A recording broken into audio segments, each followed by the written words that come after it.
lagi nggak ada lagi yang tawaf sekitar Ka'bah. Berbahaya untuk bumi ini Bapak Ibu.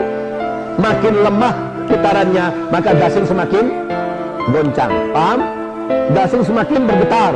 Makin melemah sebelum dia jatuh, dia akan semakin bergetar. Ini akan terjadi dengan bumi. Makanya saya katakan, kalau sampai berkepanjangan sampai haji, selesai sudah. Bencana-bencana besar akan terjadi di seluruh muka bumi ini.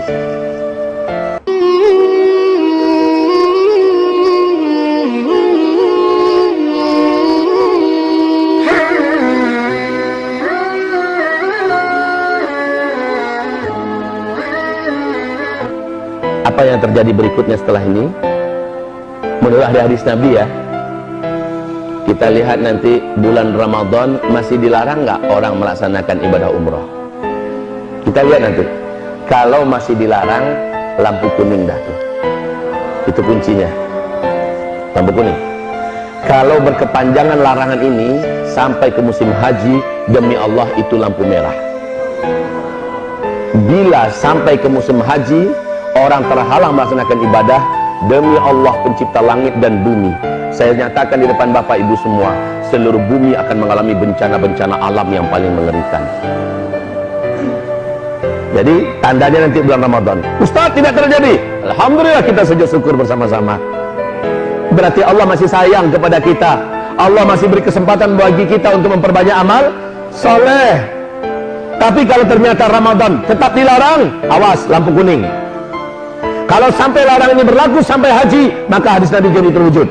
Akan ada tahun di mana umatku terhalang melaksanakan ibadah haji dan umrah. Jika demikian, inilah zamannya kita akan menyaksikan bencana-bencana alam yang paling mengerikan serentak di seluruh dunia. Tahu nak Bapak Ibu, penstabil bumi ini adalah tanah haram. Poros bumi ini ke Sidratul Muntaha adalah Ka'bah. Penyeimbang bumi ini adalah orang-orang tawaf di sekitar Masjidil Haram.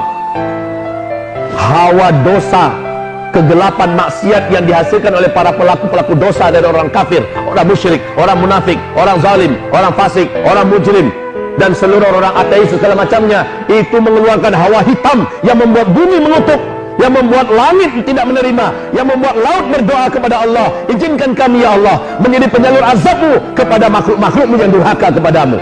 Setiap para pelaku dosa mengeluarkan hawa hitam yang mengerikan Pak, dan ini membuat bumi tidak rela Allah dimaksiati. Bumi berdoa kepada Allah, yang membuat laut tidak rela Allah dimaksiati. Laut berdoa pada Allah, minta izin kepada Allah agar Allah izinkan mereka mensunamikan bumi ini. Udara juga tidak rela untuk dihirup. Langit juga mengutuk, minta izin pada Allah agar turun petir dan segala macamnya. Ibarat Allah yang kami muliakan, selama ini Allah masih tahan-tahan, tapi ini akhir zaman, Allah tak akan tahan lagi.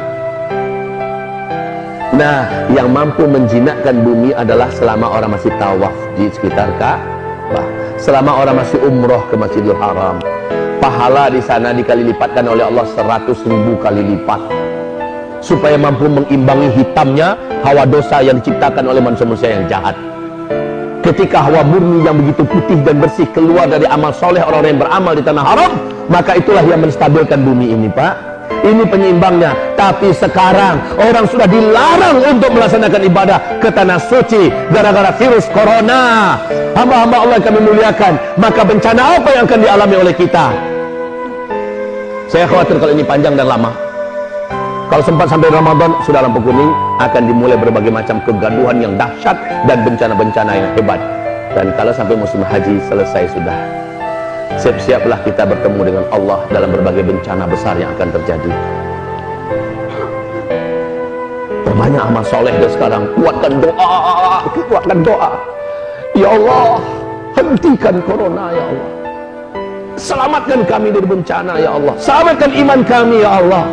Wahai Bapak Ibu yang kami muliakan, dan kalau Allah hentikan, Allahur Rahman, Allahur Rahim, Allah yang maha menjaga dan memelihara kita. Tapi kalau masih berkepanjangan, inilah hadis Nabi yang jadi kenyataan.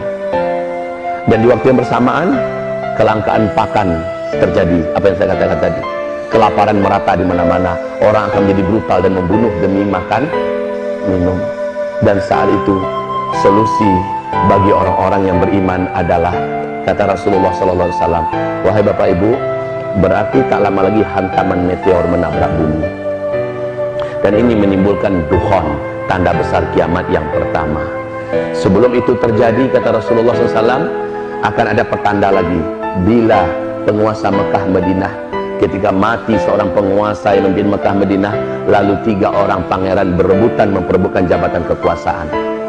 Untuk sementara informasi bagi Bapak Ibu, 3 pangeran yang sangat berkuasa di Arab Saudi sekarang lagi perang dingin, menunggu Raja Salman meninggal, adalah Pangeran Mut'im bin Abdullah, anak kandungnya Raja Abdullah yang memimpin Arab Saudi sebelum ini. Yang kedua anak kandungnya Raja Salman sekarang, Muhammad bin Salman. Dan yang ketiga adalah Khalid bin Talal, orang terkaya dan termasuk orang yang cukup kuat sekali di Arab Saudi, punya militer juga. Ini 3 orang ini siap-siap untuk saling berebutan kekuasaan ketika Raja Salman nanti tiada. Sekarang kondisi Raja Salman di usia 84 tahun sudah sangat lemah, penyakitan, tunggu mati. Kalau mati, 3 orang ini kita lihat, kalau sempat mereka berkelahi, berebutan kekuasaan, maka apa yang digambarkan Nabi di akhir zaman terjadi di masa kita. Itu.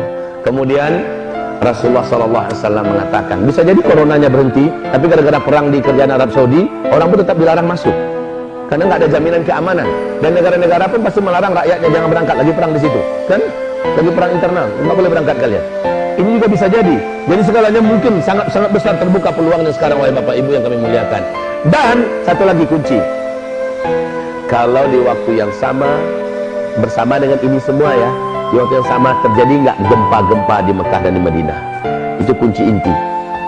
Terjadi nggak gempa-gempa di Mekah dan di Madinah? Mungkin tidak gempa terjadi di Mekah dan Madinah. Mungkin. Kenapa? Bisa jawab? Jawabannya benar, Pak. Tapi kenapa? Bisa jawab tidak? Tak ada yang tawaf. Barakallahu fiik. Jawaban yang sangat benar. Ada lagi yang lain? Ada lagi yang lain? Jawabannya sudah sangat benar, karena sudah tidak ada yang tawaf. Wah Ibu, kita waktu kecil sering main gasing kan? Kita sering main gasing. Ibu-ibu kok malah Bapak nggak jawab? Oh, suka main gasing dulu? Iya, mainan kita waktu kecil-kecil dulu. Wahai Bapak Ibu, coba lihat gasing. Ketika dia berputar sangat kencang, ya, maka dia seimbang. Selama orang masih tawaf sekitar Ka'bah, bumi ini masih akan memberikan keseimbangannya. Karena untuk perputaran jalur bumi ini adalah energi raksasa yang dihasilkan dari orang-orang yang tawaf. Bumi ini akan terus berputar dengan tenang, stabil. Tapi ketika ini sudah semakin sedikit, apalagi nggak ada lagi yang tawaf sekitar Ka'bah, berbahaya untuk bumi ini, Bapak Ibu. Makin lemah putarannya, maka gasing semakin goncang. Paham? Gasing semakin bergetar. Makin melemah sebelum dia jatuh, dia akan semakin bergetar. Ini akan terjadi dengan bumi. Makanya saya katakan, kalau sampai berkepanjangan sampai haji, selesai sudah, bencana-bencana besar akan terjadi di seluruh muka bumi ini. Ya Allah. Dan ini tidak disadari oleh pemerintahan kerajaan Arab Saudi. Maaf, di situ siapapun ustadz, ulama, kiai yang berani bicara tentang akhir zaman pasti ditangkap, karena yang banyak kena itu Saudi. Ketika bicara akhir zaman, yang paling banyak kena adalah